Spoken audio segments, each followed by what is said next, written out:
Welcome back to Primetime News, and if you're watching online at onespotmedia.com, a very special welcome to you. Thanks for joining us. Up first this evening, the Nurses Association of Jamaica is raising concerns about the increase in the number of nurses who have been diagnosed with COVID-19. The association's president, Carmen Johnson, says this has put a strain on the public health system. Shamela Pullen has the details. At least 10 nurses have been tested positive for COVID-19, while several others are awaiting their test results. That's according to the president of the Nurses Association of Jamaica, NAJ, Carmen Johnson. Ms. Johnson also revealed that more than 50 nurses are in quarantine across the island. Our biggest challenge is the exposure of our nurses and other healthcare workers, because as we are aware that persons are coming into the facilities who did not come in for COVID, but end up being COVID positive and being tested or start depicting signs and symptoms.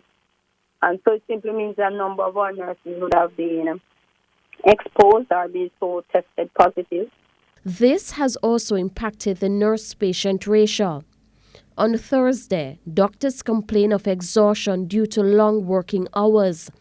The NAJ president says the nurses are in a similar dilemma, mainly due to inadequate staff. When you are looking at nurse-patient ratio of 1 to 15, 1 to 20, 1 to 18, 1 to 17, and that creates one of our greatest challenges, because we've been speaking about it and the multiplier effect of exposure. Because when one nurse has 10 patients, 15 patients, and if that nurse is positive, then 15 other individuals are exposed to that nurse. Or if one patient is positive, the nurse plus the other 14 patients or 16 patients or 19 are exposed to that one individual.